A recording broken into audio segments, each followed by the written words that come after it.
Welcome Liv. to Liv. I actually know a Liv.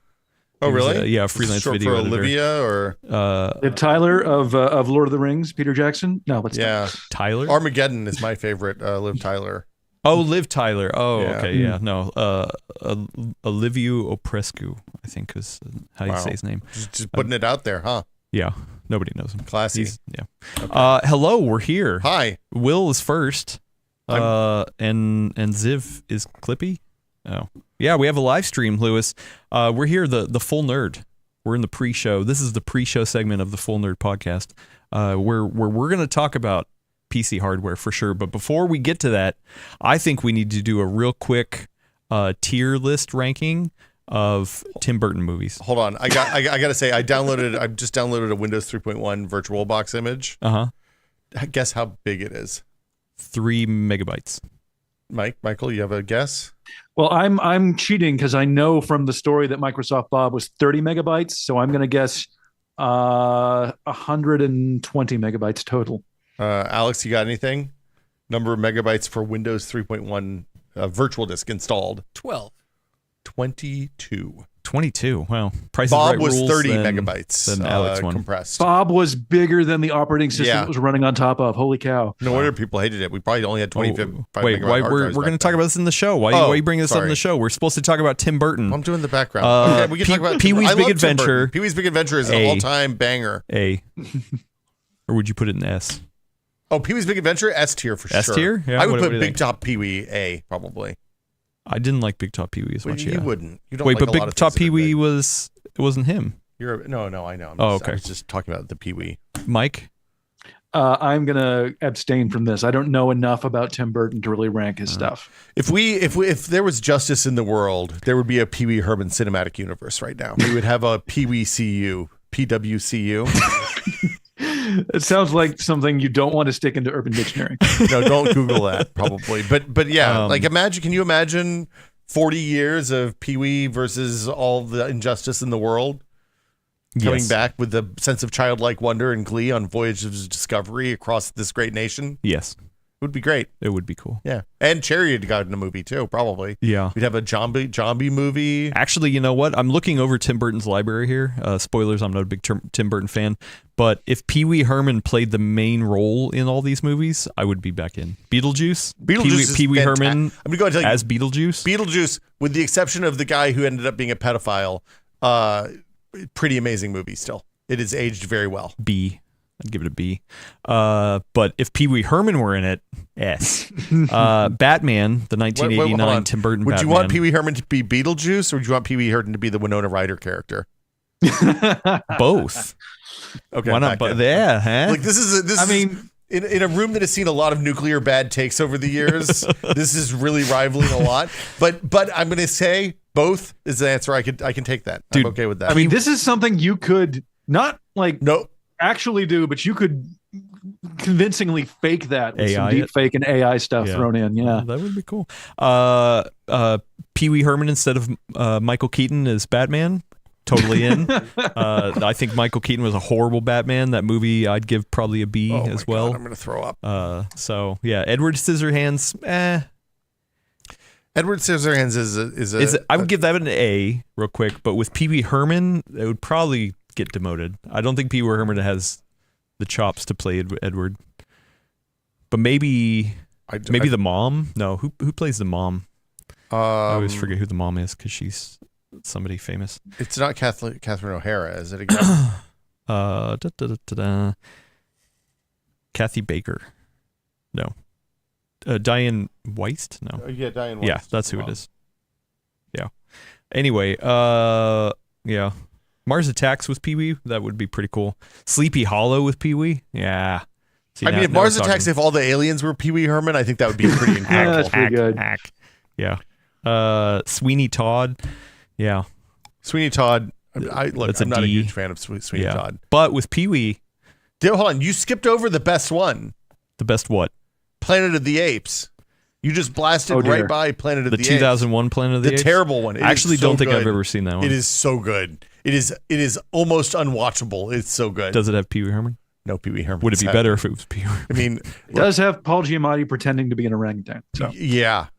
And I can't remember who played the main ape. Who played oh God, they got somebody really good. It's like Alan Cumming or somebody they got to put on the ape makeup for that movie. I don't think I've ever watched it all the way through. I know it had Helena Bonham Carter. I had forgotten that. Yeah, she was the human who couldn't talk, right? The girl, the no, she was a full on monkey. Yeah, she was a talking. She was one of the chimpanzees, right? Yeah, she was like the one sympathetic female. That's Helena Bonham Carter right there. Is it Marky Mark? Is Marky Mark playing the Charlton Heston role? Oh no. Yes. Oh God, this is cursed. Tim Roth is who the villain ape. Wow. And Michael Clark Duncan plays the. It's got a pretty good cast. Yeah. It is remarkable. But that makeup looks real bad. Everything about it looks terrible. Yeah. Okay. I mean, like as a continuation of the original makeup from the '60s, and still very much rooted in practical effects, I'd say it was pretty darn good. Do you think? Oh yeah. Do you think he was trying to make a commentary on that? Like. No. The problem was at some point somebody along the way was like, "Hey, we got to make Helena Bonham Carter. We got to sexy up her ape makeup a little bit," and it doesn't help. Like, yeah, because it's not. If good. I remember right, she is like a chimpanzee who is wearing makeup. It is. She has like lipstick and stuff on, and it's like the least pronounced ape stuff, but also the jaw. There's a series of bad decisions. Yeah. Well, good job, Tim Burton. I listened to a YouTube essay on it, and the guy came to the conclusion, just based on watching it in the original movies, that they were trying really hard. Obviously, there's some amazing work in it, but the thing is, all the actors are going like method ape. They're trying to be more ape-like, and it sends it right over the uncanny valley. Because in the original Charlton Heston movie, they're basically just humans with makeup on. They're acting like humans who happen to be apes. But in the Tim Burton movie, they're like shuffling around doing the gorilla walk. And it's off-putting. It's disturbing. The whole thing disturbing is how it's a weird movie about class warfare and apes. Mm-hmm. D tier, F tier. It's all the way in the F. These are all S as far as I'm concerned. S. Nothing but S's. Okay, good job, Tim Burton. Yeah, you have won Will's heart. Hello, everybody. I guess. I bet chat loved that one. Yeah. Joe Smith said, "I'm sorry. What about Keaton?" Yeah, I'm not a big Michael Keaton. Do you like fan. Birdman? How'd you like Birdman? I thought that was cool. It was interesting. Yeah. I actually really, when I was a kid, Batman there, right? It's the same character. No, it's Birdman, not Batman. Yeah, I'm just saying. If they had said he was Batman, they would have gotten sued. But by saying Birdman, they were like, "Oh, look, everybody, wink, wink. This is the same character." Well, but birds aren't bats. I understand that. They have wings. Though. Yeah, they both fly, but they're not the same thing. He was a crime fighter who dressed up as a flying night creature with feathers instead of skin. Yeah. You know what? He's Birdman. Barkbit said, "I'm with Wendell. We need Lord of the Rings with Danny DeVito in all roles." Okay. I'm not a Danny DeVito fan. Sorry, I'm going to put that out there as well. Except for twins. Actually, I really love Arnold. We're getting the full Picard face bomb. Here we go. Oh my God, dude. Have you never seen him jump out of a couch in Always Sunny? Have you never watched Always Sunny? I watched like the first 2 seasons. It was a very stressful show. I watched like 3 episodes of Always Sunny and knew it wasn't for me because I just don't like that very intentionally uncomfortable humor. It just never connects. It's very stressful. Yeah. So you have to watch. There comes a time when Danny DeVito moves in, who plays one of the He's like the parent. He plays the parent of the brother and sister, and he moves in with Charlie Day into their hovel apartment after he gets a bad divorce, and it's incredible. It is the most unhinged TV I've ever seen. Like. There's a lot of bad in those early seasons, just to be clear. But there's a moment where Danny DeVito decides that he needs to spy on somebody, so he disguises himself as a couch. So he gets naked inside the upholstery of a couch and then gets too hot in there and overheats and jumps out sweaty and naked from this couch. And it's like this 4-foot-tall man running through a party full of people. It's And you enjoyed seeing that? It's like a surreal take on the alien chestburster. Yeah. What if Danny DeVito was the chestburster? Okay. You know what? Back in. Right? Yeah, I'm back in. Starscream, friend of the show, Starscreamer says Michael Keaton was the best Batman. Who do you think was the best Batman in the movies? Or actually, you know what? Let's say anything. TV show, cartoons. Absolutely. It's if you had asked me yesterday, I would have had it. It's the guy who did the 1993 Batman cartoon. Chat, help me out, please. Kevin Connolly. I know. Yes. All right. What did I just say? Something? I don't. What? I just wanted to do a fugue state for a minute there. Sorry. No. Kevin Connolly. No. It's Kevin Connolly. Okay. Right? Kevin Conroy. Conroy. Thank you, Chad. Yeah. Opposite Mark Hamill as the Joker and a bunch of other wonderful performers as well. See, I always thought Mark Hamill was Batman. No, Mark Hamill was the Joker. Oh, okay. In that cartoon. Yeah. Which was amazing because, like, you don't realize it as a kid. You listen to him and he's doing his very, mid-Atlantic, goofy voice. Yeah. And you know, oh my gosh, that's Luke Skywalker. Yeah, my hero. All right, well, he's done some amazing voice work. That's Kevin. It's a cartoon, so it's just his voice. So, Adam, you don't actually see the man, but he actually kind of does look like Batman. He doesn't have the look. He got to play. He's got the. He got to play like an elderly Bruce Wayne in one of the CW crossover multi-universe things. That's kind of funny. And he was clearly having. All right. Fun. Well, who do you think's the best? The Blank Check guys talked about this at length. Yeah. Who's the best Batman? Well, they talked about what you need to be a good Batman, and the big thing is you need to be able to do a lot of mouth acting because with the cowl on, if you don't have the right jaw and the supple lips that you need to convey intensity, then Batman just doesn't work. Well, what about like a mouthful of marbles like Christian Bale? I'm not wearing hockey. Blah blah blah. So okay. Well, who do you think is best Batman? I'm not a huge fan of the Christian. Like I love those Christian Bale Batman movies. They're great. But I don't think he's a good Batman. I think he's a fine Batman. He's okay. He's the Batman we needed at the time, right? The Batman we easy deserve. one. I'm not even going to reach for there. I wasn't going to say that, but I don't like. I love Val Kilmer in a lot of things. I do not love the Val Kilmer Batman.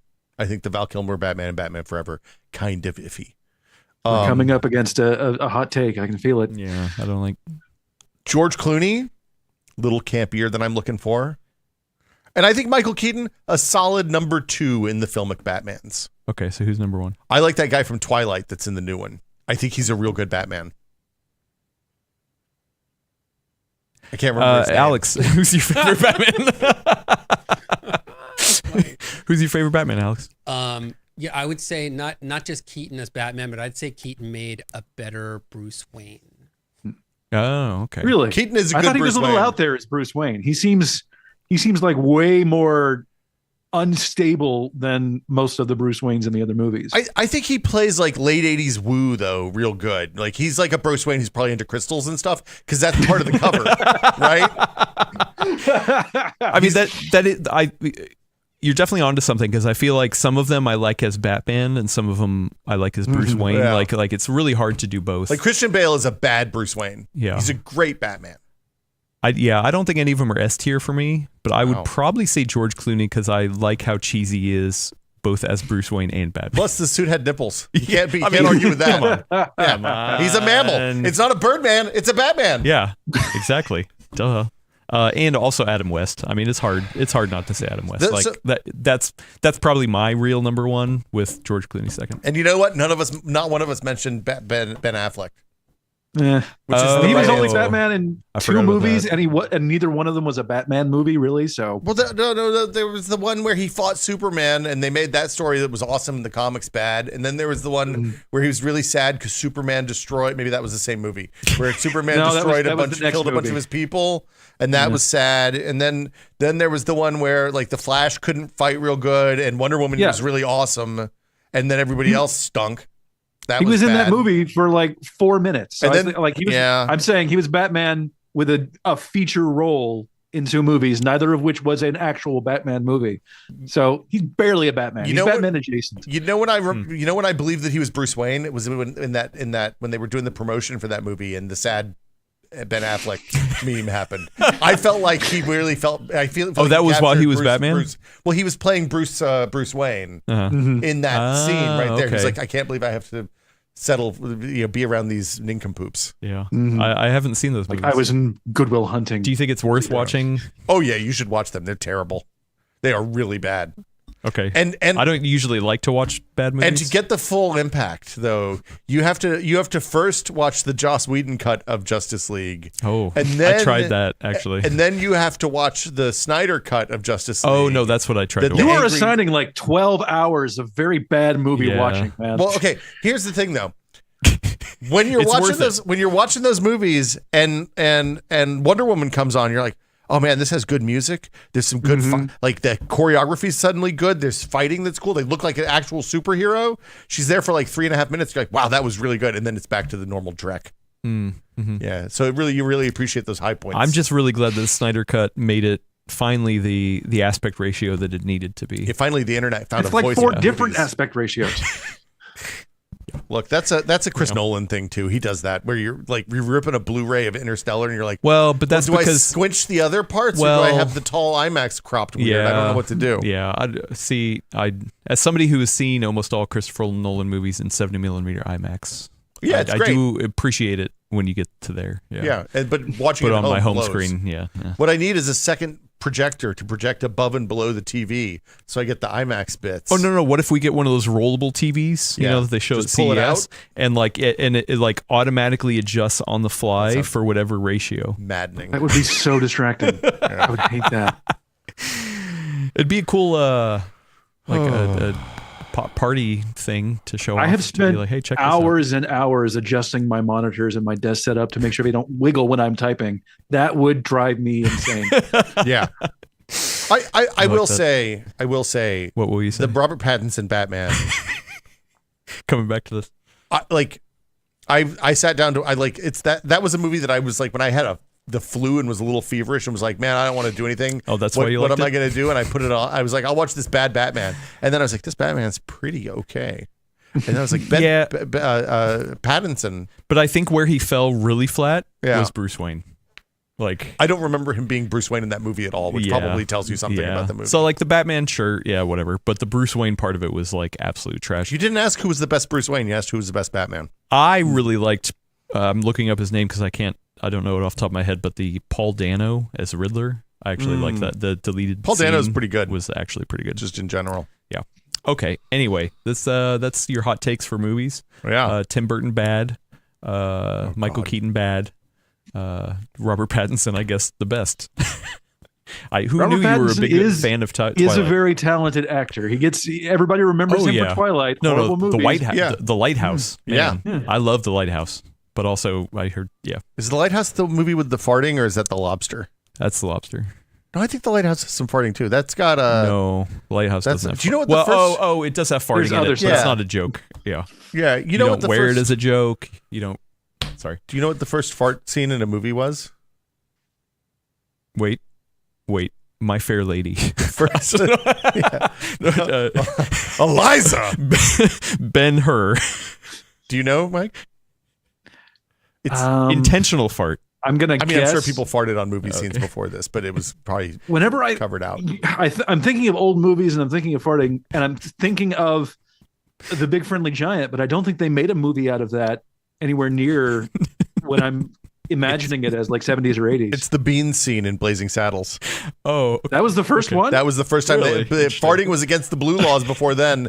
And Mel Brooks went to bat for the farts because they showed it to the studio. He had final cut, so he didn't have to do anything. The studio says, we're not going to release this movie with this scene in it. This is beyond the pale. And he was like, I don't care. I'll do whatever I want, and released it anyway. that's pretty good. Yeah. That's pretty good. Mel Brooks. I was always a big fan of Mel Brooks movies. Everything I learned about circumcision, I learned from Mel Brooks. There you go. Actually, that's true. Nosferatu is the wrong answer because that's a silent film, so they would have had to bring up a little closed caption. Count Orlok. Ooh. Okay. Anyway, I'm glad we started off with some fun stuff because the rest of the show, real downhill. Wow. See, I like setting expectations. I think I did this last week too. You gotta upsell a little bit there, buddy. All right. Oh, are we live on YouTube at the moment? We've been live. We've been live. How do I find it? I'm looking at the YouTube page now. It's on the Full Nerds YouTube page. You gotta look up Full Nerd Podcast. Yeah. I knew this, and I. Yep. You know, that's okay. I say it every time I write a stub. Subscribe to PCWorld. Subscribe to the Full Nerd. Yeah. Do both. Why don't you do both? Double up, triple up.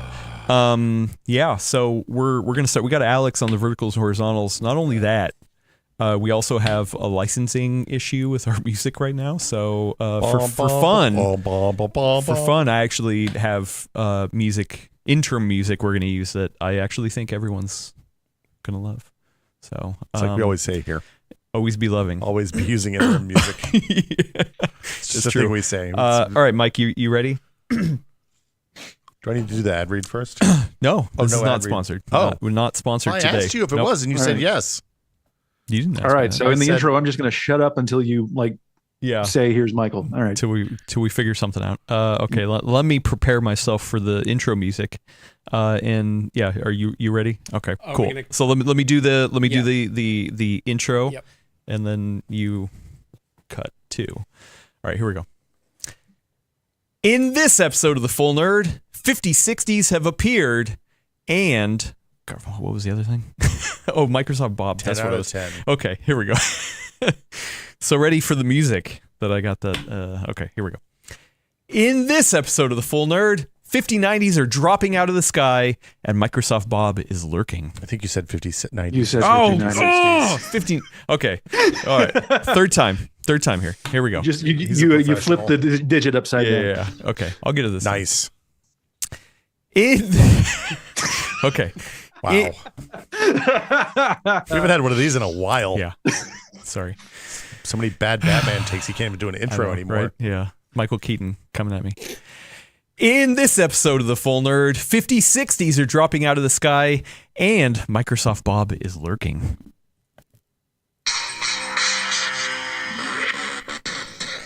Oh, yeah.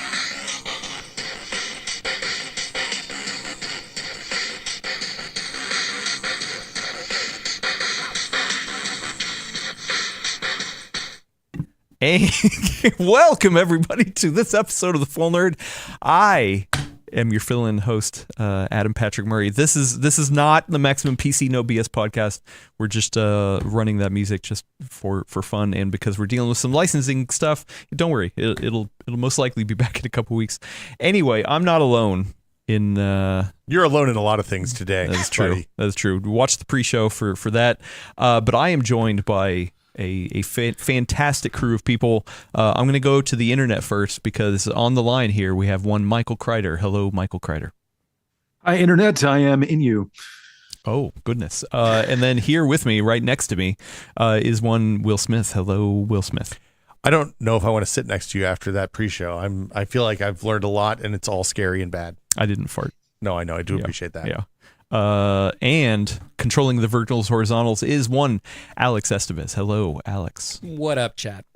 Yeah, we're here to talk about PC hardware of the day. Before we get into the news stories about 5060s and Microsoft Bob, I really want to figure out this Microsoft Bob thing and where he's at. Latest, Hottest most news. important Yeah, we information. are easily within the hot summer months of news because there's not a ton of it. Hot time somewhere in the city.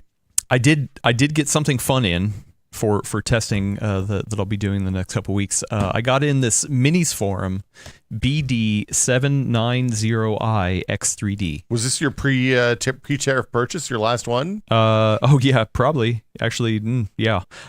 So this is actually a mini ITX motherboard with a laptop Ryzen 7000 X3D part, top of the line X3D part. Really cool stuff. But I'm showing this off for a very specific reason because they're like any box. I'm pointing this to you, Mike, so you can see too. Like any box, you always get some little things down here at the bottom to kind of show off, features of the system, right? You can see that the one that stands out here is orange because that's the AMD Ryzen 7000 series. That's pretty obvious. Yeah. This is not Strix Halo. This is Ryzen 7000. So the first silver one over to the left says fully customized cooler. So it actually comes with its own heatsink. You have to add a fan, but it's rated for the TDP range for this. So that's kind of cool that it comes with it. Okay. Second one, PCIe 5 ready. So it has a PCIe 5 slot, and I believe maybe one of the Can NVMe up a maybe SSD there yeah. probably? Somewhere it has PCIe 5, I believe it, and so they put it on there. The next one says mini ITX form factor, which indeed it is. It is a really pretty little board. And then this one right here confused me, and I don't fully understand it, so I'm going to put it to the internet to help me understand this. I'll probably have to post a photo of this in Discord just so people can see because we're kind of distance here, but it has a little in the silver area. It has a little squiggly line, kind of like a heart rate monitor kind of thing. It looks like a beep beep. Yeah, beep, yeah. beep, beep, and blub, right next to it says 100%, and then in the text underneath it says performance release. So 100% performance release. I don't know those words I've heard go together before, but not exactly in the same way. If I was guessing off the top of my head, I'd say that it's like the maximum that's allowable from that processor part, because some laptops might be able to stage it down and keep it just low for battery stuff. So it's 100% all the time, maybe. Wouldn't it be maximum performance? No. Performance release, 100%. That'd be minimum BS. Okay. Yeah, I don't know. That was I've seen a lot of stupid marketing on packages before, and usually I just ignore them because you just rip into the package. But I was looking at this and I was like, I don't even know what they're trying to allude to here. So internet, hopefully you can help me do some sleuthing because it's concerning. But hopefully I get 100% of the performance from this part. Anyway, let's dig into something that we hope we get a lot of performance out of, and that is RTX 50 series graphics cards. So announced today, the embargo is up, but it has been leaked every which way from Sunday, that there are 3 desktop parts: the RTX 5060, the RTX 5060 Ti 8GB variant, and the RTX 5060 Ti 16GB variant. So 3 GPUs. It starts at $299 and then goes $379 and then $429. Theoretically, right? There's a lot we could talk about pricing and all that stuff that's going on, but unfortunately, like we thought about talking about tariffs today, but we were like, you know what? By the time we're done recording, it's probably going to be something different. So it's makes it really hard to give any sort of advice or anything like that when it's such a moving target. I love how my job covering nerdy things for nerds has turned into having to know things about international politics, policy. Yeah, so we're just going to state the MSRP right now because that's all we know. And also the launch is tomorrow for the TI versions. That is tomorrow, April 16th, with the 5060 going on sometime in May. We don't know. So yeah, and then also the laptop parts, whatever. If you want to read the article, I linked to the article. Brad's right up in the description. He couldn't join us unfortunately because he's dealing with some medical stuff. But we're I have Mike to help talk through this. Mike, you're our Brad fill-in. Please, what do you expect from these GPUs? I don't know half the stuff that Brad does about GPUs. Dang it. Well, what do you think? Are you excited for this? No, not why. So let me give you some context. I'm running with 7800X 3D processor. You should probably stop, take a seat. Yeah, 3070 card in my desktop here. 3070. Yeah, and I still haven't seen anything that makes me just decide that I need to upgrade yet. I could certainly use it, but I'm not going to drop $700 at the very least to find a 5070 if I'm lucky.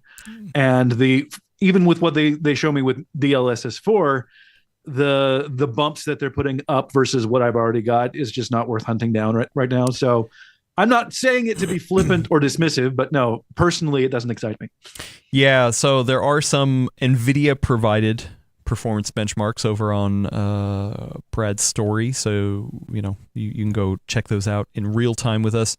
They are showing off the usual 2 times the frame rate with DLSS 4. Most of these they are showing it with 4 times frame gen, so it's like, okay, well, what about not frame gen? They actually do have one game on this chart, so if you look at both the 5060 Ti and the 5060 charts, the game at the very bottom is Delta Force. Delta Force is that is not using any of frame gen. So that is I don't know if that uses maybe it uses ray tracing. I don't know. Force doesn't use ray tracing. I don't. Okay, so that's a pure raster example. So if you want to see an example of rasterization, that's the closest one. The rest of them obviously include the frame gen and that stuff that they've been touting in their marketing. So we'll see. We'll have to, like always, we say wait for independent reviews because there will be plenty of them. in the coming days and weeks. So, yeah, I hadn't looked at that particular one, but that is not a forceful delta. With apologies. Well, hey, listen, the 5070, there were times where there was no delta at all. So I guess we will see, how that is for the rest of them. There are two variants, just like they had with the 4060 Ti. So one with 8 gigabytes of VRAM, one with 16 gigabytes of VRAM. They both have the same 128-bit memory bus, and both of these are GDDR7. The 5060. Let's see, did they actually give that information? That's 8 gigabytes, but I don't know if they said the bus on the 5060.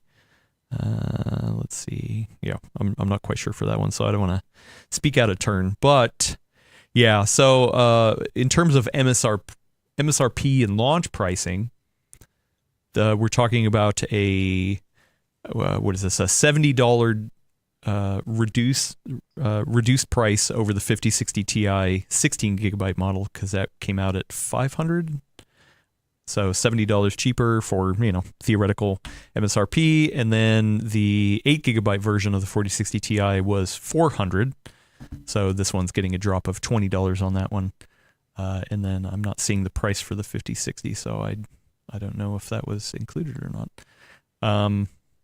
So yeah, Will, what do you think? Are you excited? You seem very engaged in this conversation. If the numbers that they sorry, I'm doing something stupid for a future segment. I love stupidity. If their numbers hold, it seems good. Yeah, but then we'll see the pricing, because it's hey,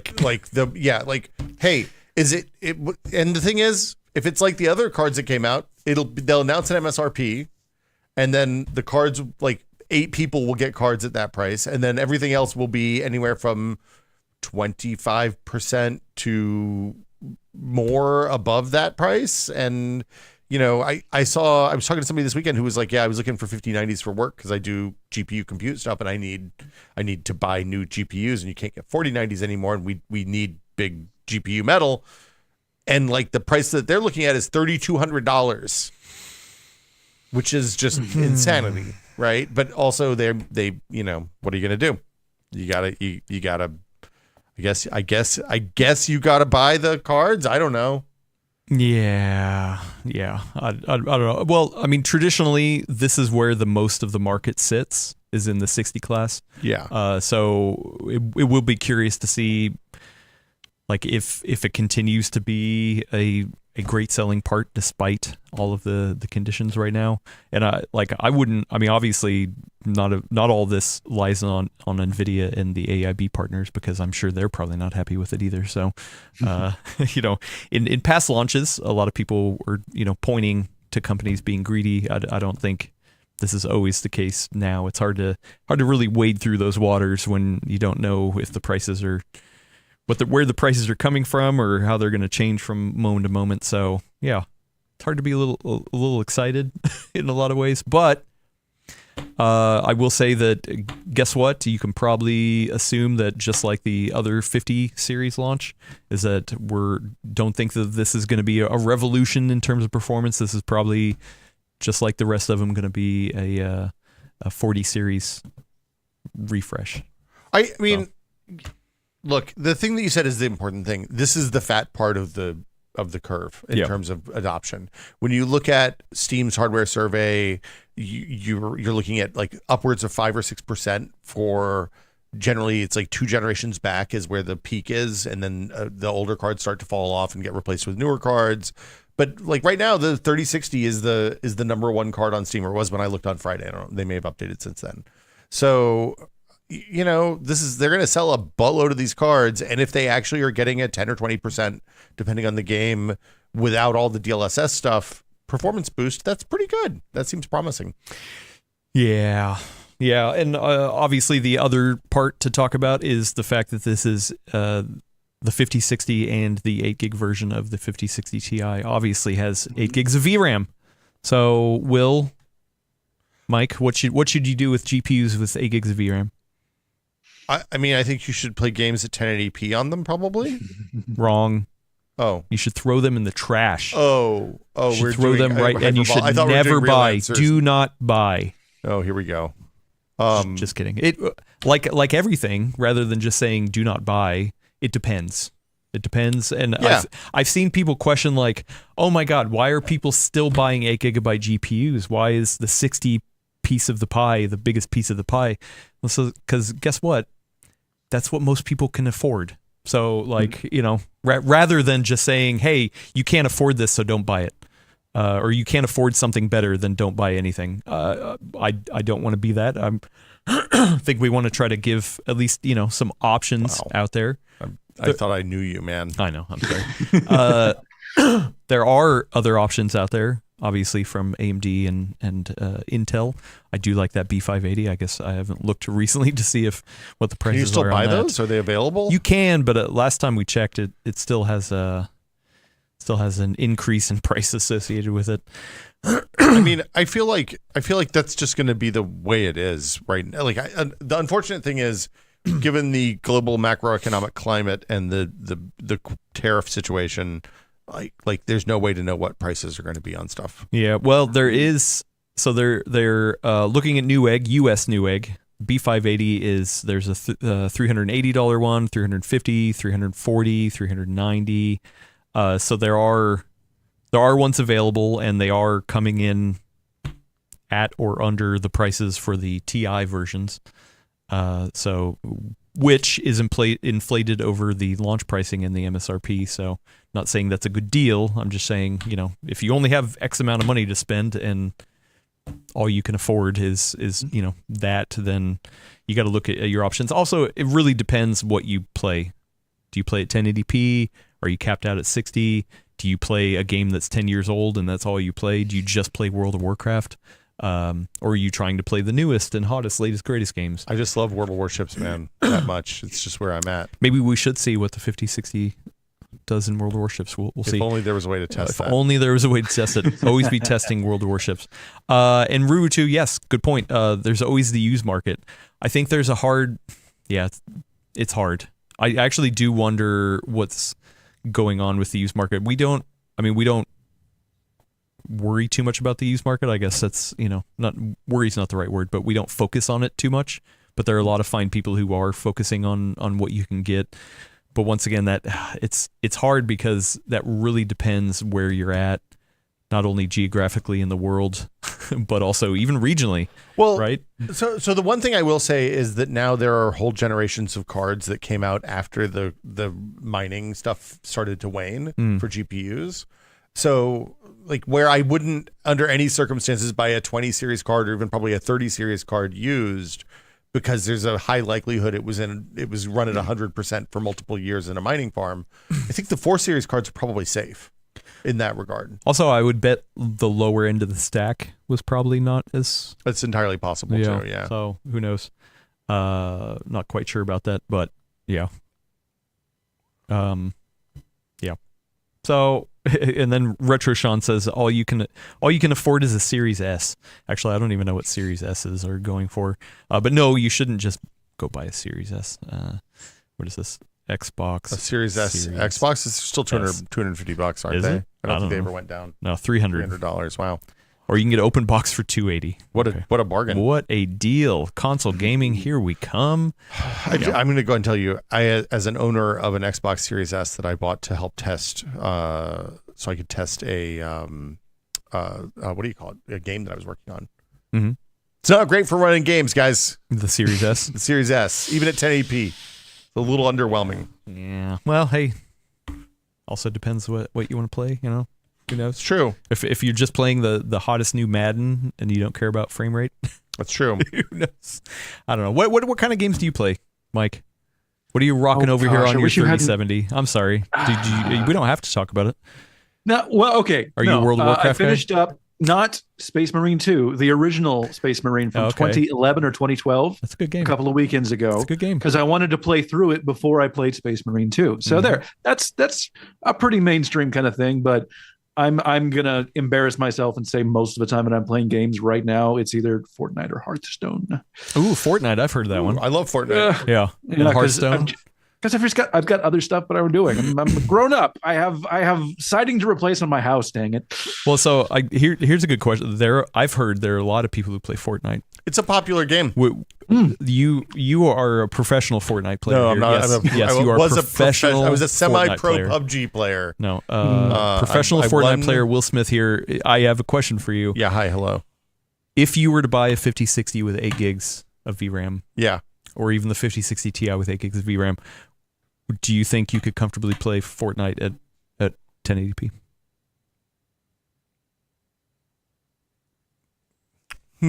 He's thinking about professional over here. Could I comfortably play, or could someone? If you gave it to your daughter, there we go.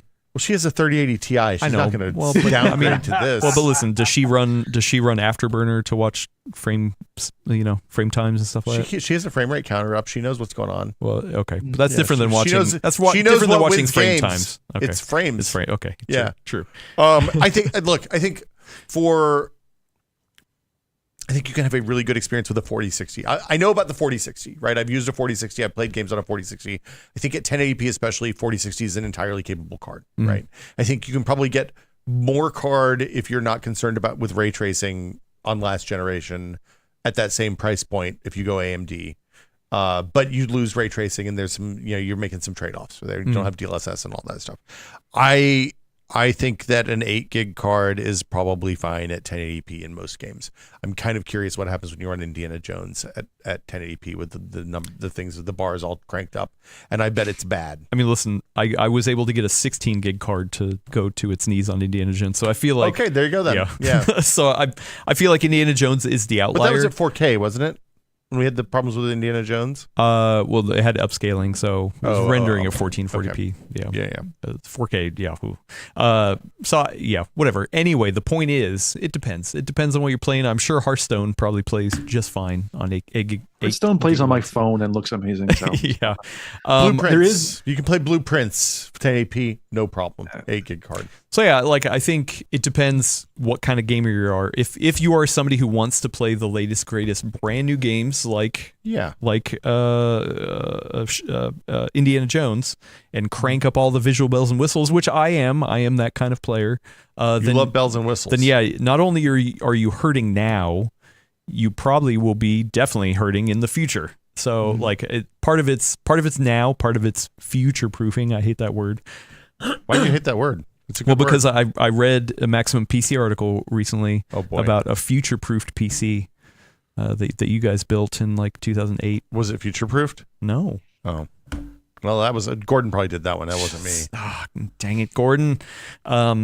So yeah, I don't know. I think it's easy to say, oh, we need at least. You know what they should have done? They should have at least put 12 gigs of VRAM on this thing. They should have, right? Look, I'm not going to tell you what to do or what not to do. I don't know. I'm not smarter than NVIDIA. Are you smarter than NVIDIA, Adam? I don't know. Who works at NVIDIA? It's hard to say. I don't know. Yeah. So we'll see. I guess we will see in performance testing. Benchmarks will be out at some point in the future. It should. TBD. It's, probably tomorrow. If it's going on sale tomorrow, you would assume that those two things are going to line up. But I guess we'll see. Yeah, there we go. Starscream is. Yeah, we should do a poll. How much VRAM should the 5060 have had? There you go. Yeah, exactly. All of it. So 4, 3, 69. Yeah, all of it. Because I don't know. Also, I mean, the thing is, you can have maybe the 5060 Ti that has 16 gigs.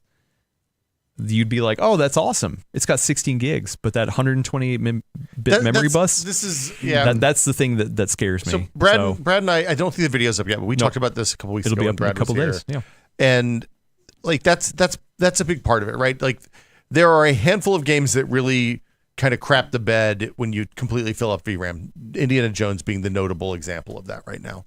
There are, but aside from those, I would much rather have a wider memory bus and 8 gigs than a narrow memory bus and 12 or 16 gigs for most of the games that I play. Because most games are able to handle dishing stuff out to system memory, and I can always add more system memory. It's not as fast. You're going to have some hiccups and there's going to be hitching. But generally speaking, you'll have better experience on games that live inside that VRAM with a wider memory bus than you will with more. Like it's goofy to put a 128-bit bus on 16 gigs of RAM because the card's not going to be able to access that RAM at a meaningful speed. So anyway, I don't know. So I want to know, Will, let's say theoretically you've got a $300 limit, or maybe let's bump it up to $400 and say that you've got a choice between this new 16 gig card and the B580 with its 12 gigabytes and a wider 192-bit bus. Which one would you go for? I'd probably wait until I saw benchmarks on the 5060 to say the answer to that question. Also, the 16 gigabyte version of the Ti is at 430. So, yeah. What's the memory bus? Did they say what the memory bus is on this 5060 card? On the entry level one, I am not seeing it here on this article. So let's see. Let's zoom in here. Enhance on the handy dandy chart that. No, I don't see it.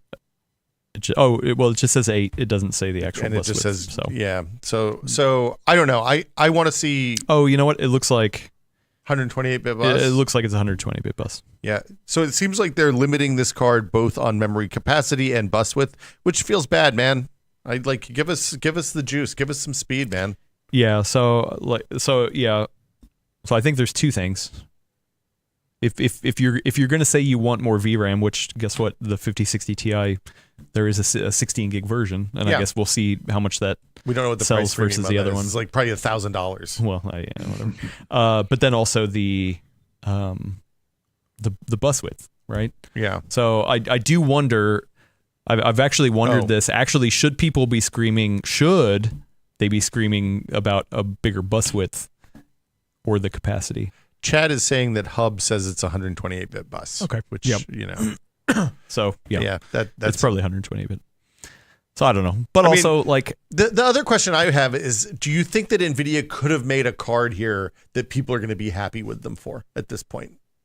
Like, is there any configuration for a $250, $300 card in this, like the low end range that people aren't going to be pissed off about? I don't think so. I think no matter what they do, people are going to be upset this generation. I mean, I think one of the things that is yes, but also I think a lot of people look back to past stuff. So the Tanmay, friend of the show, Tanmay says the 1060 had a 192-bit memory bus. Mm-hmm. So on the 60 class, they used to have a wider bus. Now it's more narrow compared to different RAM though. Previous. So different number of transfers per second because it's slower RAM. Also, the 3060, I believe, was the one that launched with 12 gigs. Yeah. So they did set that precedence there, and then they walked it back. Yes, I think it was the 3060. Yes. So so that feels weird. But yeah, I do wonder okay, so let's theoretical this out. If is this GDDR7? Did they say what kind of memory it is? 7, yes. Yeah, so if they had done GDDR5 with a decent memory width, which gives you probably the same throughput as GDDR7, but did 16 gigs, people would have lost their mind because it's using 2-generation old RAM, right? Like there's no winning. 6? Yeah, sorry. If they'd done 6 instead of 7, the RAM's probably a little cheaper. They could put a little bit more on. Maybe you have a slightly wider memory bus. Or maybe you have the same crappy 128-bit bus. But like people are going to be upset because then it's like, oh, you're not shipping GDDR6. And realistically, they're not going to do an older memory controller in the new chip because that's there's core parts of this that are the same across all of the cards from the 5060 to the 5090. And the memory controller is probably one of those. They're not going to do 2 memory controllers at this time. Yep. Like it's I don't know. Like I get it feels bad. I also think that occasionally they accidentally make one of these cards that's too good, and then that causes them problems for the next 3 or 4 generations. You know, we saw this with the 1080 Ti. You saw it with the 1060. The 1060 was a hell of a card, right? You saw it with the 3060s, and like, I don't know what the right answer is. I mean, the right answer, like all of this, is to, if you don't like it, don't buy it. Yeah. Like, look, realistically, if I knew the right answer, I'd be making a lot more money. I'd be working on video right now. So, I mean, it's capitalism, baby. So, like, the reason why they do it is because the fattest part of the market is the 60 class, and they continue to buy it. So, the moment that they stop buying it, then they will change. So, yeah. And I guess that's on us to help inform people. Yeah. Like, okay, if you are worried about the narrow memory bit or the narrow bus width, and you're worried about the capacity, then don't buy it. Definitely don't buy it, or buy an alternative like Intel or AMD, depending on the pricing. I don't know, or just wait. Or just don't upgrade. So hang on to your 3070. Falcon in the chat hit a thing that I feel like he's probably hit multiple times over the last several weeks, but the idea that every card should do everything that everybody could possibly want and it should all run at 4K. Like, part of the problem is that resolutions have been fairly stagnant for a long time. We've been, 1080p is the most common resolution on Steam. It has been for a long time. I remember when the 2080s, I think, came out, maybe the 3080s, I can't remember. NVIDIA was like, hey, look, you can play games at 4K on one card now. This is amazing. And you could, kind of, but you had to turn on DLSS and like your card would sound like a small jet engine and like it wasn't an ideal experience. And we finally kind of hit that with the high-end 4 Series cards, but you're still looking at a $1,500 video card to get a pretty good experience on a single 4K display. And I think you previously, when the resolution jumps were going from 720p to 1080p to 1440p, we were seeing a much smaller number of pixels from resolution jump to resolution jump. Whereas when we're going from 1080p to 4K, you're essentially seeing 4 times the pixels and 4 times the math and like way more rays that have to be cast for the ray tracing stuff and all that. So like, it's like we've reached a point of diminishing returns in the same way that we saw on CPU performance in the mid 2010s, where like they're doing a lot more work on these cards and the cards are a lot more expensive and you're not seeing that much more out of them. And like, that feels bad. It's a not great place to be. The comfort you have is that still, no matter what you buy for the PC, if you buy a new card, it's going to be better than any of the consoles that are out right now.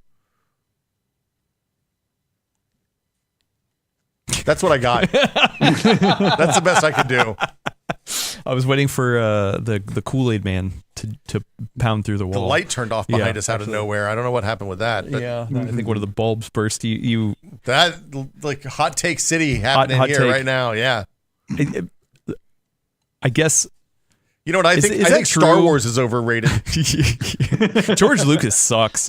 Yeah, that first Star Wars, real boring. It's like Snooze City. Oh, I'm a little farmer guy. They're not even farming anything. They're in a desert. What are they trying to grow? Also, he's water. You're a moisture farmer. Blah blah blah. He's kind of a whiny little bitch. What? Yeah, Luke. Yeah, Luke. Yeah, Luke sucks. Yeah, it's kind of everybody who watched Last Jedi was like, "Man, Luke used to be cool. He sucks in this movie." Luke has always sucked, dude. He's always, and anyway. Just to be clear, third grade Halloween costume and 4th grade Halloween costume, both Luke Skywalkers. So I used to stand Luke. Yeah.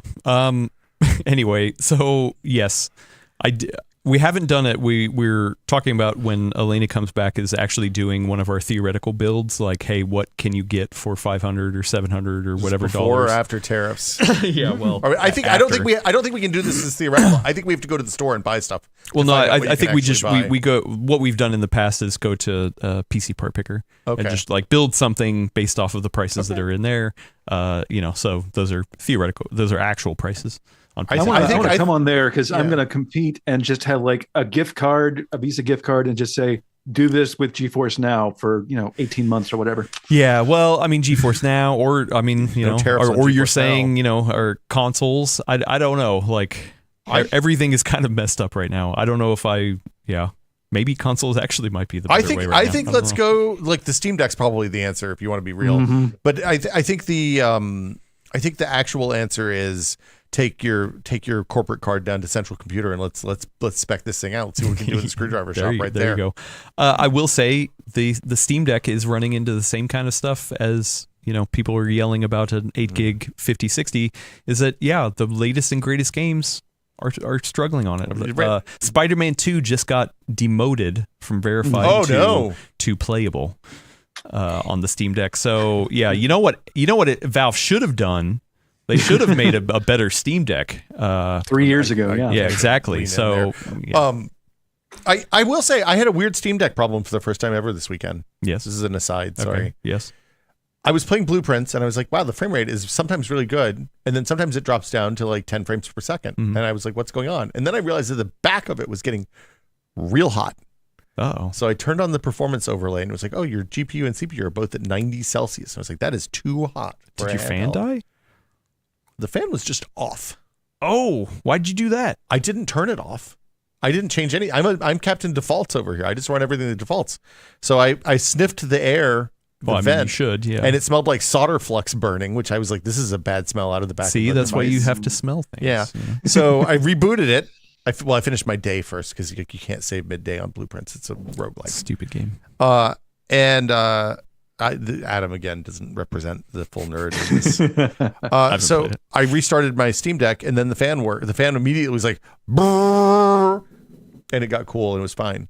But it was weird that when it came back from sleep, the fan didn't turn on. I think there's a firmware bug. I got to report it. But anyway, yeah.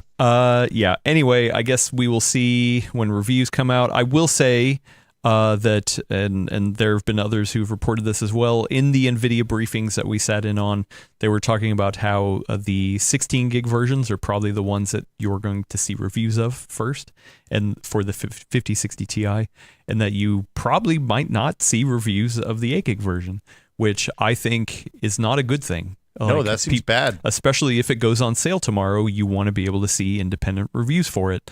So 100%. I would think even if you're in the market, you should wait to see any sort of coverage for that. Like that's Like I don't like that. That should be you should send out GPUs for review. And the 5060, they gave it like a nebulous May timeframe. So hopefully we will be able to get those seeded as well. I don't know. That does not feel good. That's real weird. Yeah, like you always want to have independent reviews, and actually it is in the best interest of the companies to have independent reviews as well. I hopefully we will see at least some sort of reviews out there with the 8 gig 5060 Ti. That feels bad. Yeah. Mm-hmm. So I don't like it. Yeah. Yep. Speaking as somebody who reviews stuff on a regular basis, I agree with you entirely. On many occasions, I've been like, hey, send me this laptop at the lowest or the second lowest configuration that you can, because I think that's what people are going to want to buy just because they're being frugal. And I get, i7 maximum, whatever they can. That's just how PR works a lot of the time, unfortunately. Yeah, well, they always want to send you the highest end one. Yeah. Oh, yeah. So I don't know. Well, we will see. We're once again we're in the weird summer months. It's not officially summer. Is it really summer? I don't know. No, it's summer. It's spring. March 21st is when spring starts. What are you getting ahead of yourself? It's not even. It's barely spring. I know, but we're in the lull now before Computex, which Computex is about a month away. So we got Computex, and then so. Things are going to get a little quiet. I guess we will see what happens. Stay tuned, because we will cover it here on The Full Nerd. Until then, there's something going on with my computer. What's up with your computer? There's something lurking in the background. Oh, no. And we have an article over on PCWorld.com talking about how this piece of software has been lurking in the background of our computer for a long time, and it's scaring the hell out of me. So, Mike, please. Well, how old is the computer that you're working on right now? Because I really doubt that this is actually the case. This one's brand new. This is strictly. Yeah. All right. So probably you don't have to worry about this specific problem if it indeed ever was a problem. Mm-hmm. So this article was written by Hans Christian Derschel on PC Welt, I believe. I might be wrong, but it's one of our sister sites over in Europe. Yep. And we had it translated. You might have heard of Microsoft Bob. You might think it was a version of Windows or pre-Windows. It was not. It was an interface that went over top of Windows 3.1 in the early 90s. And the idea that Microsoft has, and I don't think it was a bad idea, was to give a friendly interface for people who hadn't used computers before. And in the early 90s, there were lots and lots of people who hadn't used a computer before. It was the same kind of thinking that gave us Clippy for the intimidating world of Microsoft Word. Did Bob stand for something? Bob. It was just the name. Just it was Bob. the name of the guy Bob. on the disc. It was just Bob. Yeah. It was an anthropomorphized smiley face, which was again a big deal at the time. He had buddies. He had buddies inside the thing. Yeah. I've been trying this whole time to get Bob running in a VM on a Windows 3.1 VM on my laptop. Well, I thought you were just so bored you were tuning out. I mean, column A, column B. But it turns out I can't remember how to mount a CD-ROM drive in Windows 3.1. So, we need to go back to our ranking list then. Yeah. I don't remember where we put 3.1, but it should have been lower. It should have been lower. Should. Yeah. So Bob. What about Bob? Bob was something that was to try to help people use a graphical interface, correct? Yes. Okay. And here, in addition to being just generally intended to be helpful, it was also a commercial product. You had to buy it on top of Windows, or at least that is what I'm reading here. Yes. Yeah, you did. It was like $100. It was expensive. Yeah. Hold up. This is kind of like, because we're seeing this with the Switch 2. They have this whole like video game where, oh, hey, we'll teach you the stuff about how to use the Switch 2. But you have to pay for that. Well, hold on. This wasn't called the Microsoft Windows Intro Tour. That's called the Switch 2 Intro or Tour, something. And in Microsoft's defense, this was a fairly advanced thing at a time. They spent a lot of money on it, a lot of time developing it. You were looking into this before the show started, and we found out that Microsoft Bob, approximately 30 megabytes, was bigger than Windows 3.1 at the time. Well, it was bigger than a fully installed disk with Windows 3.1 on it. Like I downloaded a VHDI of Windows 3.1 from archive.org, and then I downloaded the Bob ISO, which was on a CD-ROM. You had to have a CD-ROM to run Bob, which nobody had back then. Yeah. And So... And it's an intense, for the time, graphical interface. There's lots of animations. There's lots of different screens. It was a big deal. All right, well, and it was also a huge flop. Well, so people are complaining about prices right now. $100 for this thing. That sounds like a bad price. What was the price of Windows at the time? Does anyone know? I don't. Also, I don't know how you bought Windows inflation back then. Yeah. It's a lot of inflation between then and now. Yeah. So I think it's approximately double for inflation since 1990 or so. So assume like $200 for this interface that runs on top of Windows in addition to Windows. All right. Well, okay. But why are we talking about this now? All right. We're talking about it now because Microsoft Bob popped up in a place that no one expected to find it. Bob was built on top of 3.1. It was an instant flop. The people who might have been interested in it didn't want to pay for it. The people who knew how to run Windows, knew what they were doing with PCs at the time, didn't want to use it. It was a failure in every sense of the word.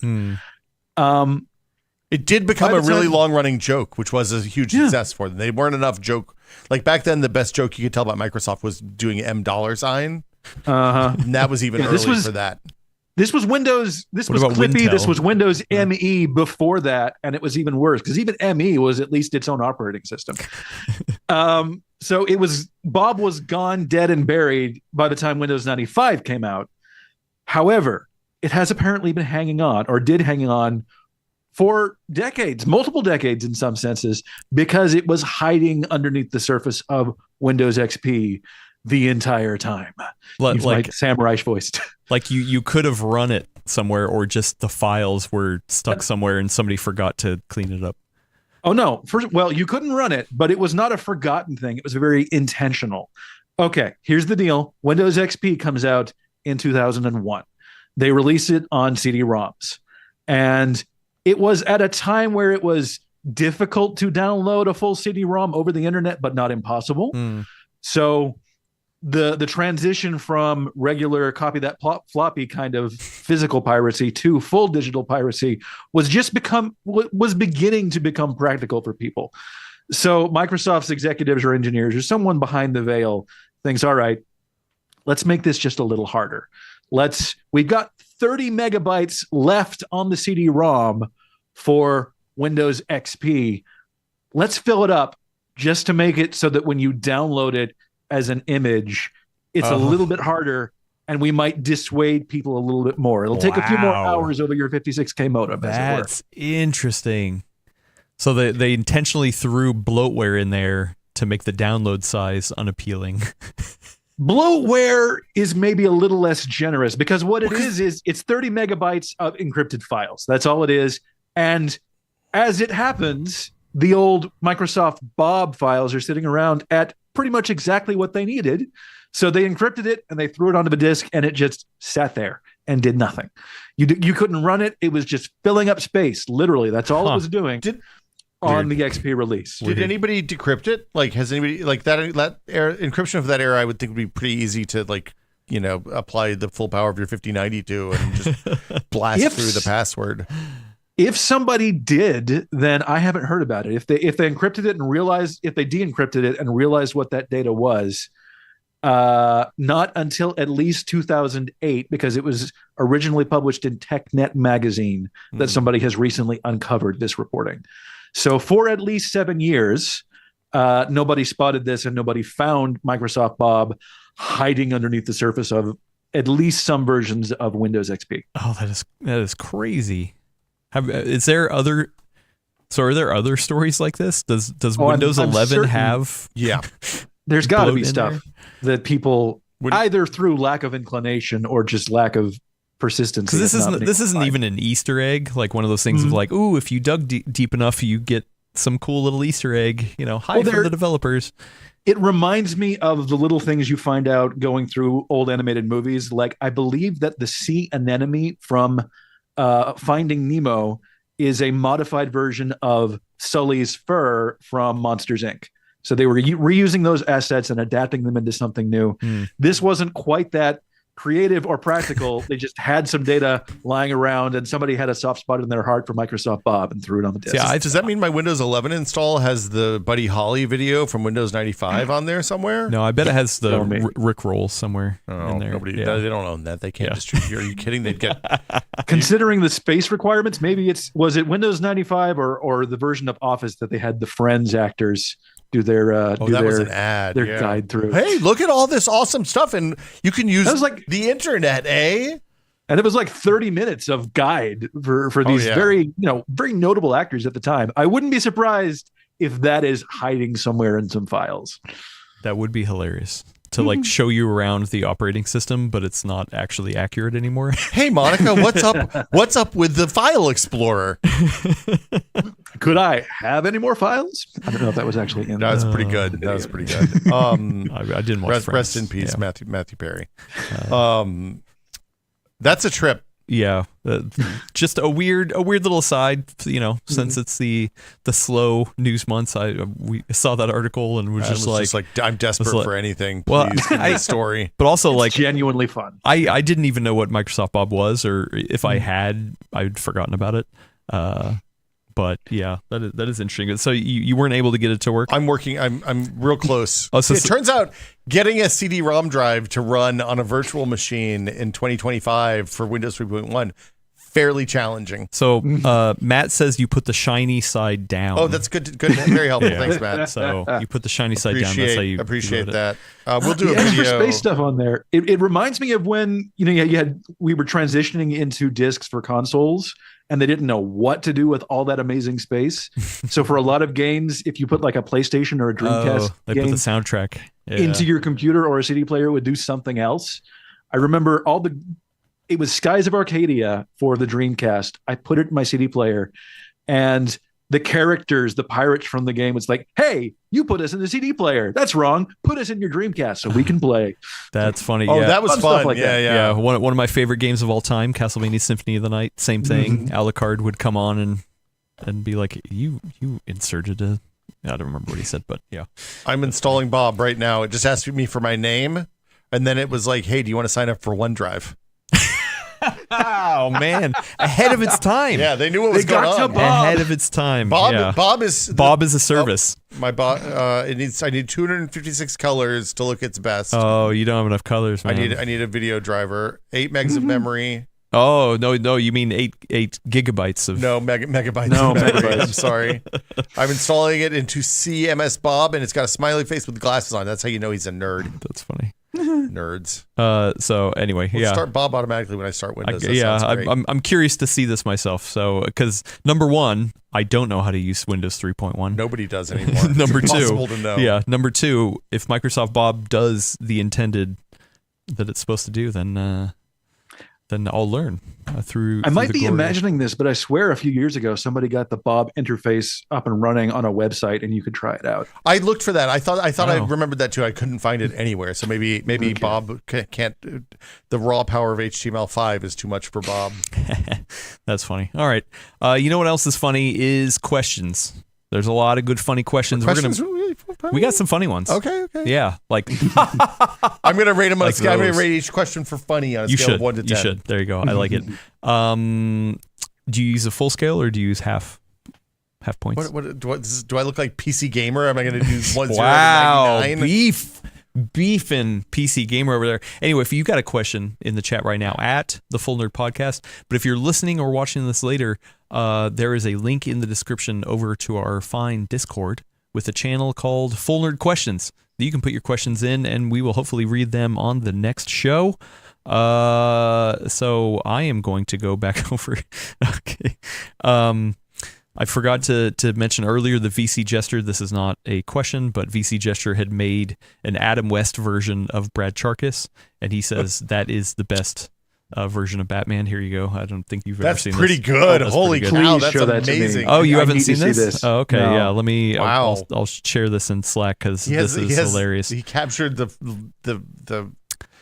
West lumpiness. You know, I'm gonna put this in the PCWorld Slack channel just because Brad will love that. Brad's will be like, okay, why? This is what happens yeah. when you don't show up, Brad. Also, VC Jester made a body pillow with this image on it. I'm and too gave much, it to, too far, one step gave too it to Brad. Oh, Yeah. that is wonderful. Okay. That's pretty good. Um, That's art. Not an expert, but I think that's art. All right, so now to actual questions. Friend of the show, Sneaky Supreme, says, what would your pocket AI of choice recommend for a $1,000 PC in today's climate? Let's first rate this question. This is a 1 on the funniness. funny scale. Oh, I mean, okay. $1,000 is pretty funny for a Well, PC but right to now. use AI to recommend you. Oh, Yeah. you mean I can ask Yeah, Copilot? I've got Copilot enabled Okay. PC here. I've got so many tops in this Strix Halo device. Why don't you open here. up Task Manager and see how many So- tops run when you ask it a question? Yeah, well, we'll see. It's going to be 0. What should the query be? What should I build a $1,000 PC for? What parts Wow, my PC. should I buy to build a $1,000? Windows PC. is doing some pipe dream business to test graphics performance since I changed my That's kind graphics of cool. settings. Yeah, I like that. Here we go. Okay, so for $1,000, it recommends a 12th gen Intel Core i5, so a 12400F, a 6-core 12-thread processor, offering excellent value and performance for gaming. The GPU is the AMD Radeon RX 7700 XT, Nice, you can get a 12 gig card for. a powerful graphics card that outperforms NVIDIA's 4060 Ti at the same price point. It wasn't the same price point, but whatever, that's fine. RAM, 16 gigabytes of DDR4 3200. Okay. Okay. The motherboard doesn't say, but that also means you need to make sure you have the DDR4 version of the motherboard. 1 terabyte of a Gen 4 SSD. That's junk. Throw it away. I'm just kidding. No, that's fine. That's fine. Yeah. That's a fine SSD. Don't be a hater. I also like this. They say specifically for case, Silverstone Micro ATX case. Affordable and designed for high airflow. Doesn't say which case. It just says Silverstone Micro ATX Look, case. any of them are good enough. And That's then all you need. The power supply is a 550 watt gold rated PSU, efficient and reliable power for your components. That sounds great. This build is designed to handle modern games smoothly and offers excellent future proofing. Oh, I hate it's going to be future proof. Perfect. Who doesn't want future proofing? Yeah. Why do you hate future proofing, Adam? If you need help finding specific models or alternatives, let me know. I There you go. Okay, so we answered that question. Easy. I got Bob working. Ask Bob what you should use. Well, the first thing it wants me look, I got a picture of a smiley face with Bob in the middle. Copyright 1995. It says, "Good afternoon. Click on the door to sign in." Oh, it has a little puppy. You have a dog. Is that Bob?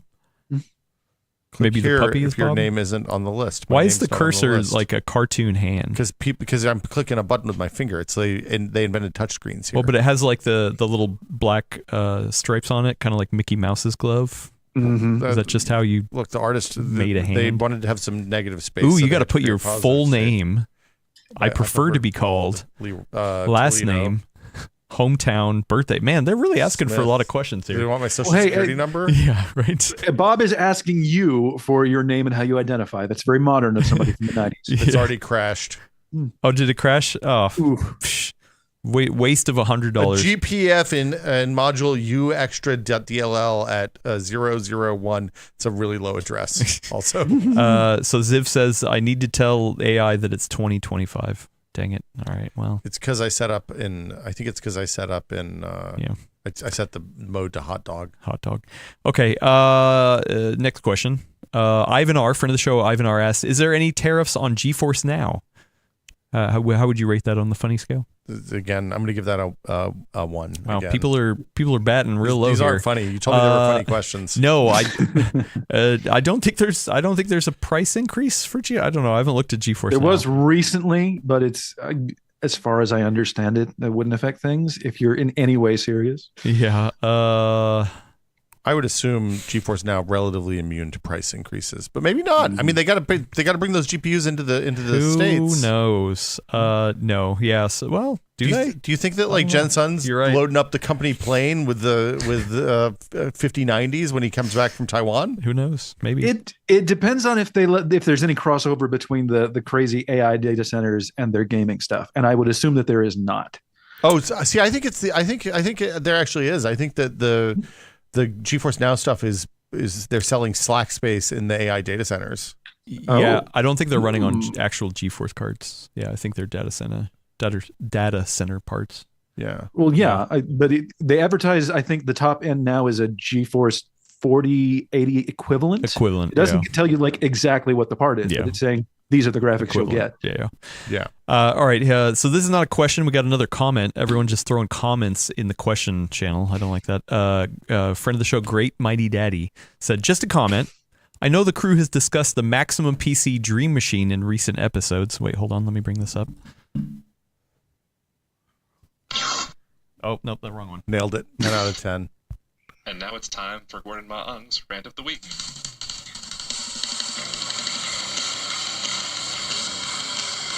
That was some good music.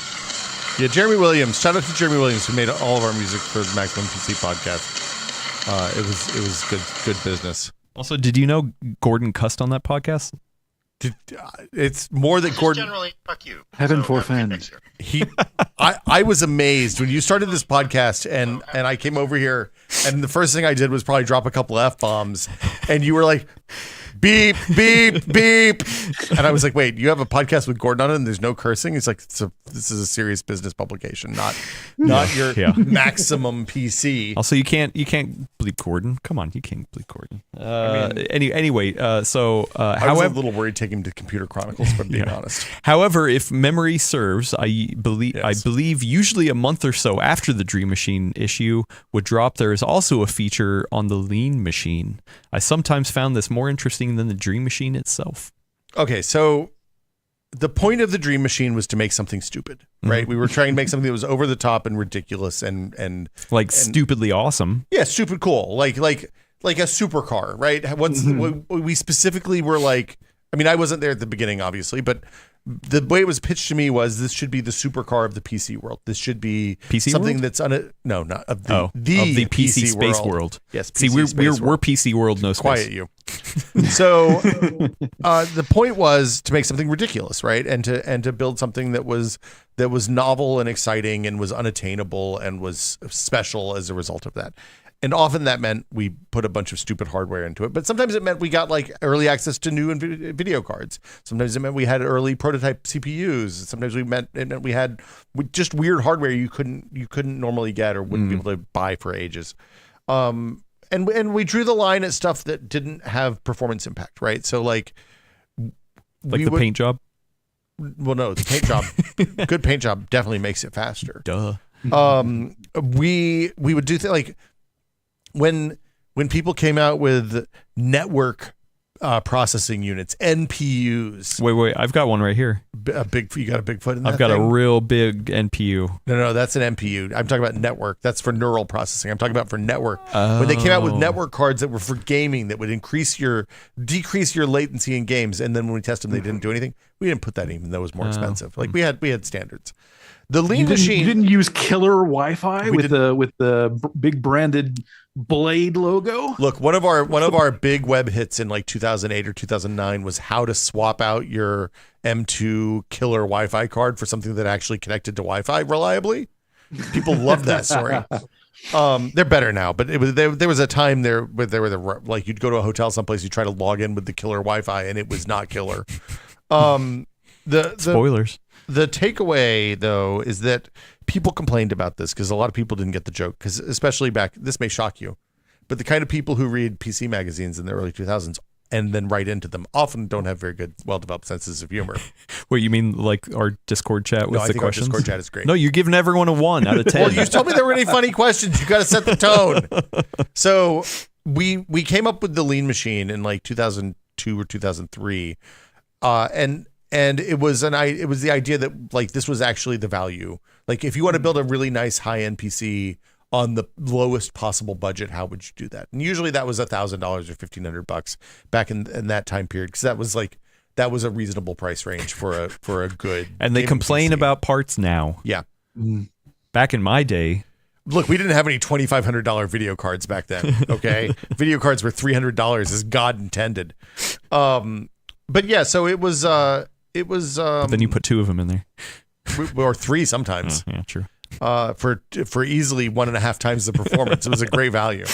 But yeah, so it was this was the response to that, and those builds were like where the Dream Machine was an exercise in excess, the Lean Machine was an exercise in fiduciary responsibility and like making difficult choices about like, you know, whether getting a small SSD to install Windows and like your main game that you play on was worth the reduction in space, or was worth shaving a couple of going down one step on the video card, or having less RAM than you would have otherwise, and stuff like that. And it ended up being a really interesting, much more interesting build often than the Dream Machine was, I thought too. My sense is telling me that Gordon wouldn't be heavily involved in these. No, look, Gordon loved He's not a budget kind of guy. You say that, but he was also the guy who would go at 3:00 to the buffet down the street to get $5 off his lunch. True. Because he like when they were getting ready to close, and they needed to clear out the hot tables. He'd be like, "Yeah, I'll eat whatever's left. I don't care." Yes.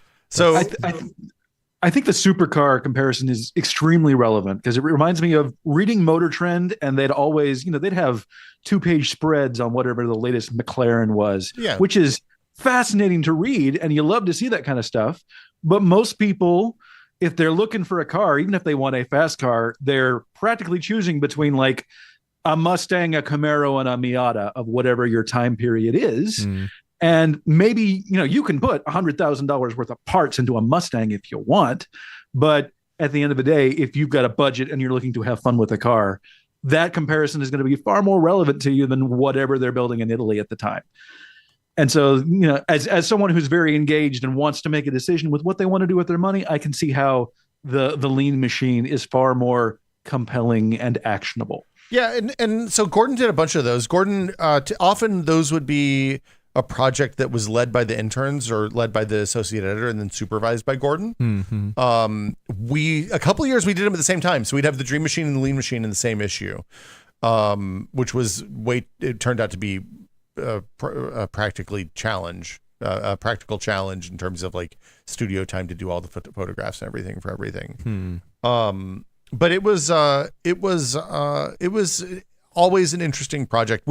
My favorite of those we didn't actually call it a Lean Machine, but there was a lot of smack talk on the podcast about building $500 PCs, and Gordon went with Dave Murphy, who was our associate editor at the time, to Fry's, and they both had $500 in cash, and they built Dave talked about this in his piece on PCWorld about remembering Gordon. Yeah.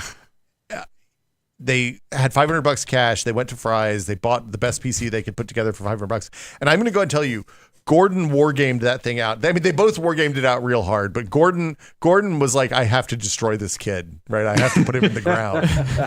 And they got all the way through. We gave them a fixed time limit to go through the store, so they couldn't stay there indefinitely. They had to be in and out like an hour. And we were like surreptitiously taking photos because Fry's didn't give us permission to shoot in there, of course. And Dave got to the end, checked out right at the time limit, and realized you'd forgotten a case. And so he ran back and he was able to grab a power supply with the money he had left, but he couldn't get a case because he couldn't return anything because he would have to pay the restocking fee out of his $500. And so he just built the PC in the motherboard box. And Gordon was classic. Gordon, like, it was the most Gordon BS ever. Because, like, it was absolutely a thing Gordon would have forgotten a case because he thought about that. But he did buy a case that had a built-in power supply that was like a really terrible 300-watt power supply. And he was really upset that Dave just managed to build a PC without doing a case at all. But he was upset because he wished he would have thought of it. Oh, yeah, because if he had thought of it, it would have been totally fair play. Yeah. Exactly. Anyway, the cheap PCs were fun. Like, those were fun builds. And we eventually got down to like doing like $500 and $300 PCs as the hardware became more capable. So the last part of the comment says it makes me think of the holiday budget builds that Elena does. So for Black Friday, she always tries to find the best theoretical build on Black Friday deals. That. Yeah, really cool. Good luck this year, Elena. You're gonna need it. I know. All right, a couple more questions. We'll get out of here. Sneaky Supreme asks, now that high-tech gears and games are due for more price hike, will we see the revival of pinball machines? I was never a pinball guy. Oh man, pinball's fun. You're like, it's a different thing. Definitely a different thing. Well, have you been to the pinball museum over in Alameda? Yeah, I've been to they do outposts sometimes. I've been to those. I haven't been to the actual museum. I really want to go to California Extreme. I've never been. You should go to California Extreme. Free Gold Watch, I don't know if it's still around, but they used to do pinball nights on Tuesday nights in the city. And you could go in and they had like league night where you play against everybody else and do a thing. Friend of the show, Jeremy Williams, is a pinball guy. And Steve Lynn as well. Both pinball aficionados. I used to repair pinball machines when I was in high school because I knew how to solder. Like you get the multimeter, sorry, people. And you just check for continuity among all the leads, and then you find the one that doesn't work, and you take that component off, and you look at it, and you're like, okay, we've got one that looks kind of like this, and then you solder that in there and see if it works. I like that. Do you like pinball? Actually, a friend of mine introduced me to the wider world of like modern pinball just last week. And she was like an enthusiast who loves this thing. She was in leagues for a while, and I had never really gotten big into pinball, but I can see why it's so compelling. If you learn a specific pinball table, it's far more intricate, far more complex than it seems at first. There's lots of skill and timing that goes into it, and the physical nature of it is very appealing. That being said, as a replacement for like PC gaming, I would guess that one of these things brand new costs no less than $5,000. and probably also has the same kind of tariff problems. Well, no. So most of them are actually manufactured in the United States. Oh, really? Because it's hard to even ship all the a electronic pinball table parts overseas. My guess is that the components are probably shipped individually across, and then, but so. Didn't they used to be illegal because of like gambling laws? Look, pinball machines. Look, a lot of stuff used to. There was a booze big used deal to be about it, illegal yes. too, Alex. Wow. When you ask Stern, when you go to Stern's website about what these tables cost, they're well, here you go. Their new King Kong Myth of Terror Island limited edition table, which is the fancy one. 932 editions total. $13,000. Sorry, $1,299. Does it come with at least 16 gigs of VRAM? I don't think it has junk. Yeah. Oh, it's got VRAM in there because it's got a little display. Let's see what the Pro costs. The Pro table $7,000. Oh, okay. Yeah. So I like it. I don't know. I don't know that I could get $7,000 worth of fun out of a pinball table, but also I feel like they hold value pretty well because you can, the people I know who are into pinball generally cycle tables in and out, and they, since you buy these limited run tables, you play it for a year, and then like you're you trade it in, try something else, and you sell it to somebody else who wants that table. And okay, so somebody asked about the $500. Who is this? Dorian, friend of the show. Dorian says, if it was $500 then, going back to our previous discussion, how much would it be in today's currency? I just picked a date, so from 2005 to now. Which inflation calculator is this? Because there's different ones. The U.S. Bureau of Labor Statistics. Is this the Consumer Price Index one, I believe? CPI? looks like right CPI. there. Yeah. That's the consumer price index. So $500 would be $839, which is actually I built my first PC for that much money. Yeah. Look, a lot of this stuff, PC gaming, pinball, it's all stuff I would love to have if I had a basement, you know? Maybe I should start digging a Do you have a basement. basement, Maybe that's my Mike? project. I have a crawl space. Yeah, me too. okay. No, Could you You put know- a pinball machine in your crawl space? Maybe I sideways. don't think you can get it through the door. No. Yeah, I barely fit through the door to my crawl space these days. I have to kind of suck it in and do a weird twist. Yeah. Okay. It's not a place for claustrophobic people. But if I had a shovel down there, I bet I could dig it out and make a basement eventually. Sort of Fast has an actual logistical question. Is it I like funny? this one. I don't know. You tell me. You're the one Okay. rating them here. For 4090 owners that only use it for gaming, Yep. mine is used in a sim rig. Do you think now would actually be a good time to sell it due to the GPU market? But what are you going to... Well, Okay, first scale, how funny is that? that's like maybe 2. Oh, you think that's funny? I mean, sim rigs are funny inherently.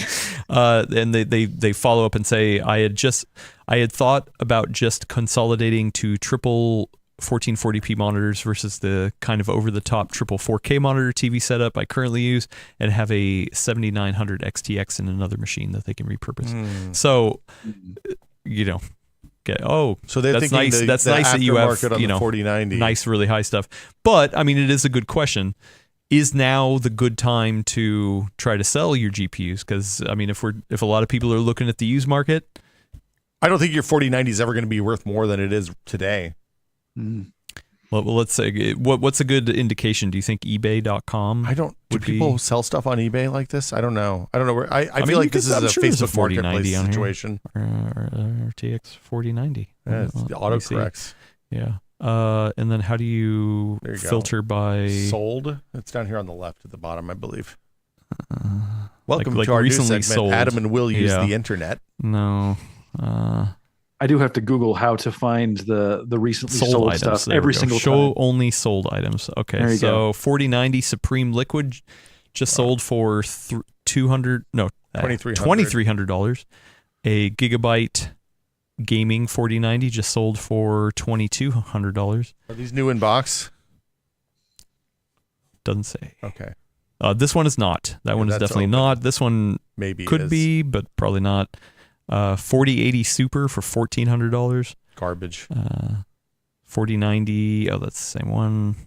So not a lot of 40. Oh, here's a 4090. You know, So- I was someplace this weekend that you could get a new in-box NVIDIA card. Just straight off the man on the street. Just buy it off a guy with a table. And you bought them, right? No, I didn't buy them. Why? I don't need a video card. I'm good. The electronics flea market was this weekend in I know, I down missed it again. down in Saratoga. And so what did you see? 4090s? 1080 Ti's. Oh, the GOAT. Founders. The Founders GOAT. edition. Wait, new in box? New in box. How 1080 much? Ti Founders edition. I think they were 200. And you didn't buy it both? I didn't have $200 on me. I'd buy that just to put it on the wall. I paid more than that on eBay recently. Oh, you should have gone to the flea market. You just got New in in box. Dang it. Yeah, they also had a 17-inch PVM, Sony Trinitron PVM. I know. That was pretty nice. After you had the recent discussion about your TV on the Tech Pod, I was like, oh man, I kind of really want to get a TV. They also, I'm going to tell you, there was a guy that had a pallet, you know, those cardboard boxes that are in pallets of Apple II GSs and Apple IIs that looked like some school had them parked in the backyard where they were getting rained on for the last 10 years. Just a pallet of computers? Pallet of or empty of boxes? Apple II computers. Okay. Keyboard, you know, it's because like the keyboard, the box, the whole thing's all in one piece. And yeah. Wow. And monitors, the whole thing. And did he think he could get more at the flea market than he could just down at the scrap merchant for the steel in them? He was selling them. They were moving. I saw Okay. a lot of people walking with some heavy looking Apple IIs. Wow. What about those 1080 Ti's? They were there. Nobody bought them. Maybe they're going to be there next They month. were still there when I And left. I will show up with cold hard cash in my hand. Well, see, now you tell that the price is going to be $300. He's going to He raise doesn't. the He price. doesn't watch. He doesn't watch. Might. No, he might drop hey, it. Shout out to the Full Nerd listeners. I met a bunch of Full Nerd and Tech Pod listeners. Oh, you did? At the yeah. Wait, we have listeners? I know. People listen to this. I took a lot of pictures with people No, at the show at the flea market. You were just taking pictures of people. I was like, hey, I'm on a podcast. Can you hold up the sign that says I'm a full nerd listener? They're like, what is that?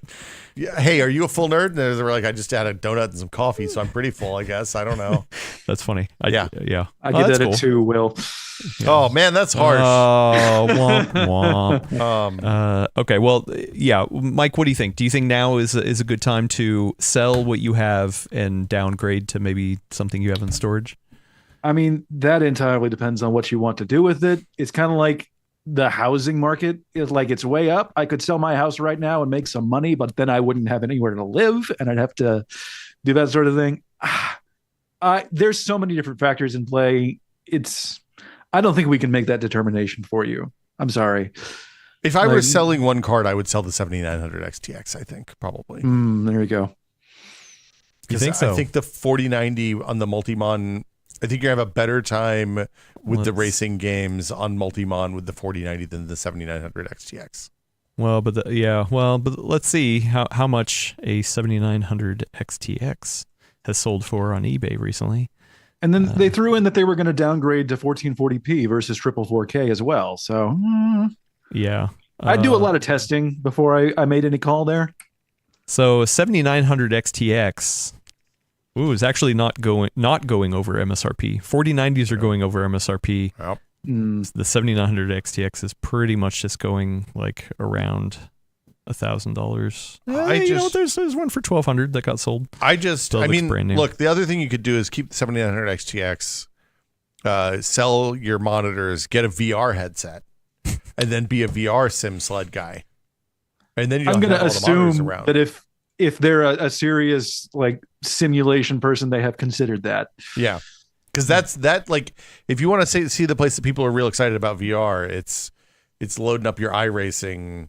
Putting on the goggles, getting your Fanatec Formula One wheel with the paddle shifters and the weight load pedals and the whole deal. Yeah. All right. Last question. We'll get out of here. Friend of the show, Dr. KMRK asks, what case are you putting the Minis Forum BD790i X3D into? Also, what's the integrated graphics used for? Used for nothing. So this will be paired with a GPU. I have a very special thing that I am working on. Is it a half height card? This is an 8, by the way. 8 this what? Is a funny question. Huh? This one's funny. Oh, is that funny? Well, there's 2 questions actually. So. Well, the first part was an 8. The last part was a 2. Yeah. No. Yeah. I'm not going to run the integrated graphics on this. This will be paired with a discrete GPU. If in case anybody's wondering, yes, it does have a full. That's some good crinkle. Yeah, it has a full slot here. So that is an impressive cooler. I think you're gonna have a special case to blow air through that giant cooler, or are you gonna clip something on the top? What's your thought? It comes with clips, so you fit. I believe it's 120 or 140. Yeah. Okay. So depending on the case. So no, I can't reveal those details yet. I'm sorry. It's TBD. Super. Not secret. even the case. Well, I'm getting in a couple cases to try out. Okay. So I have not actually come to the conclusion in which case. Well, assuming that wasn't the case, if you'll pardon the pun, my immediate thought is the Fractal Design Terra. Would you say that's right? Yeah, well, I mean, that is one of the, this is not what I'm going to do, but I guess I have been curious. I was like, because right now I have the Fractal Design Terra with a 7800 X3D in a mini ITX board. I was like, man, I do wonder how this compares to that. Like, could I throw this in there and like do that testing? I don't think anybody actually cares, so I probably won't do that testing. But I am curious to see like how this would keep up with that.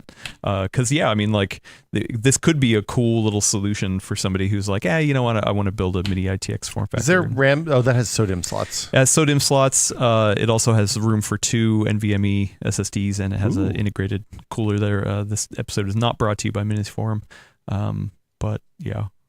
So yeah. Cute little thing. This one also does have Wi-Fi 7, I think, where the older version did not. So yeah. What's the price on that? Do we know? It's currently on sale, which is weird. Let me look up. Look at that Windows screensaver from back in the day. Oh, that is a good Windows screensaver. It's a bunch of Windows logos flying at us from space. Space.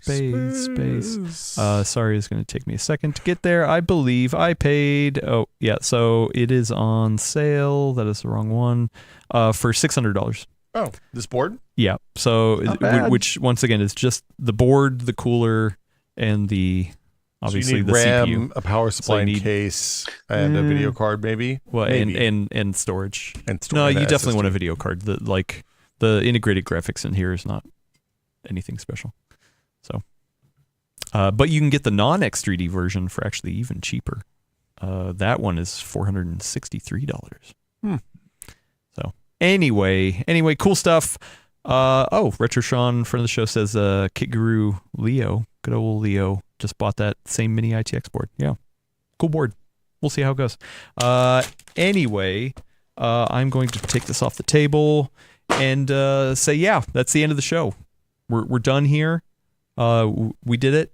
Thank you, Mike. Congratulations. Yeah. Check back next week for your fix of PC Talk here on the Full Nerd. Hopefully, we'll have PC Talk to talk about because we're just hanging out. Maybe next week we will finally just do the ranking of all Tim Burton movies. We just rank them in order just for fun.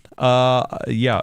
If you want to listen to us on the go, then we point yourself to the Apple Podcast, Spotify, YouTube Music, Pocket Cast, anywhere that you can point your RSS reader to, like Deezer. Then we should be on there. And if we're not, then one Will Smith will Let me know. We'll get us signed up for.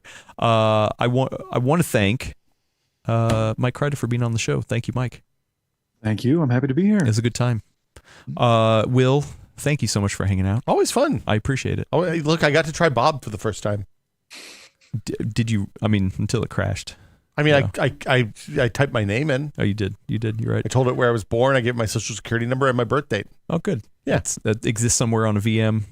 Yeah. Somewhere. Well, I mean, it said it was connected to the internet too, so it's probably fine. Oh, good. I Yeah, like it. Bob's secure, right? And then I want to thank one Alex Estevez for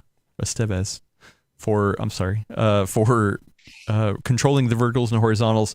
You're going to take us out of here, but we're going to play a new intro music we have. So yeah, thanks, Alex. Sir, all right. Thanks for watching this week, everybody. We will see you next time, and be nice to each other. Okay.